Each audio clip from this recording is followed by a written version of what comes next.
പ്രതിപക്ഷ നേതാവ് V D Satheesan മാധ്യമങ്ങളോട് സംസാരിക്കുകയാണ്. കേൾക്കാം. ഇങ്ങനെ ആരോപണം, കൊലപാതകവും സ്വർണ്ണക്കള്ളക്കടത്തും മുഖ്യമന്ത്രിയുടെ ഓഫീസിലെ ആദ്യം തന്നെ ഒന്നാം പിണറായി സർക്കാരിന്റെ കാലത്ത് തന്നെ ഈ സ്വർണ്ണക്കള്ളക്കടത്ത് ആരോപണം വന്നതാണ്.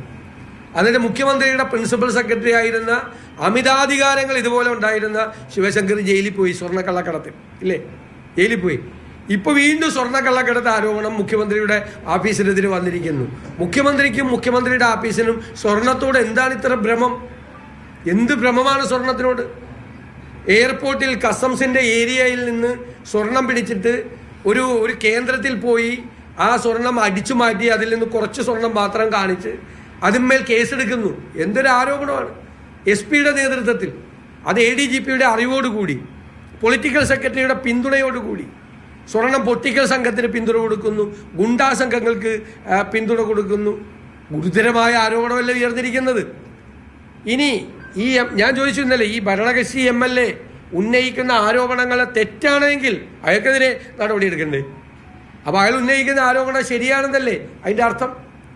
അയാൾ ഉന്നയിക്കുന്ന ആരോപണങ്ങൾ ശരിയാണെങ്കിൽ ഈ ആരോപണ വിധേയരെ നിലനിർത്തിക്കൊണ്ടാണോ അന്വേഷണം നടത്തുന്നത്? ആരെയാണ് കളിപ്പിക്കുന്നത്? ആരെയാണ് കളിപ്പിക്കുന്നത്? ജനങ്ങളെ പരിഹസിക്കുകയാണ്, ജനങ്ങളെ കബളിപ്പിക്കുകയാണ്.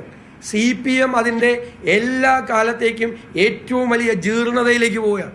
ജീർണതയിലേക്ക്, ബംഗാളിൽ അവസാന കാലത്തുണ്ടായ ദുരന്തത്തിലേക്കാണ് കേരളത്തിലെ CPM സംഭവിക്കാൻ പോകുന്നത്. ദുരന്തമാണ് കേരളത്തിലെ CPMനെ കാത്തിരിക്കുന്നത്. പിണറായി വിജയന്റെ നേതൃത്വത്തിൽ ഈ പാർട്ടിയെ കേരളത്തിൽ കുഴിച്ചു മൂടുകയാണ്. യഥാർത്ഥത്തിൽ ഞങ്ങൾക്ക് അതിനോട് താല്പര്യമില്ല.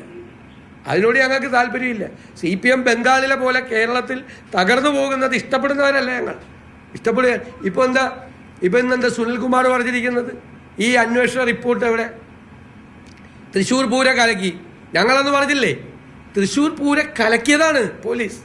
മുഖ്യമന്ത്രി പിണറായി വിജയന്റെ അറിവോടുകൂടി BJPയെ സഹായിക്കാൻ തൃശ്ശൂർ പൂരം കലക്കി ഒരു ഹൈന്ദവ വികാരം ഉണ്ടാക്കി BJPയെ സഹായിക്കാൻ വേണ്ടി മനഃപൂർവ്വമായി ചെയ്ത ഗൂഢാലോചനയാണ്. ഒരു നടപടിയെടുത്തില്ലല്ലോ അതിൻ്റെ അകത്ത്. രാവിലെ മുതൽ പിറ്റേ ദിവസം വെളുപ്പിന് വരെ ഒരു കമ്മീഷണർ അഴിഞ്ഞാടിയെന്നാണ് പറയണത്. ഈ കമ്മീഷണർ അഴിഞ്ഞാടിയ ആ ജില്ലയിൽ 2 മന്ത്രിമാരുണ്ടായിരുന്നു. അവർ ചോദ്യം ചെയ്തോ? ഈ മുഖ്യമന്ത്രി ഉണ്ടായിരുന്നല്ലോ, അതേ ഉറങ്ങിക്കിടക്കുമല്ലോ. രാവിലെ മുതൽ പിറ്റേ ദിവസം രാവിലെ വരെ ഒരു കമ്മീഷണർ അഴിഞ്ഞാടെന്ന് കേട്ടിട്ട് ആഭ്യന്തര വകുപ്പിന്റെ ചുമതലയുള്ള മുഖ്യമന്ത്രിയോ DGPയോ ADGP ലോ ആൻഡ് ഓർഡർ ആരും അനങ്ങിയില്ലല്ലോ. അപ്പം ഞങ്ങൾ ഉന്നയിച്ച ആരോപണം ശരിയല്ലേ? ഞങ്ങൾ ഉന്നയിച്ച ആരോപണം ഈ നവകേരള സദസ്സിന് ബദലായി ഞങ്ങൾ വിചാരണ സദസ്സ് നടത്തി. അന്ന് UDFന്റെ മുദ്രാവാക്യം സർക്കാരല്ല ഇത് കൊള്ളക്കാരെന്നായിരുന്നു. ആ ആരോപണം അടിവരയിടുകയാണിപ്പോൾ. സർക്കാരല്ല ഇത് കൊള്ളക്കാരാണ്. സ്വർണം കൊള്ള നടത്തുന്ന, കൊലപാതകം നടത്തുന്ന, ലഹരി മരുന്ന് മാഫിയയ്ക്ക് കൂട്ടുനിൽക്കുന്ന അഴിമതിക്കാരുടെ കൂടാരമാണ്. എല്ലാത്തിൻ്റെയും കേന്ദ്രം മുഖ്യമന്ത്രിയുടെ ഓഫീസാണ്. എല്ലാ അഴിമതിയുടെയും എല്ലാ വൃത്തികേടുകളുടെയും പ്രഭവ കേന്ദ്രം, എപ്പിക് സെന്റർ എന്ന് പറയുന്നത് മുഖ്യമന്ത്രിയുടെ ഓഫീസാണ്.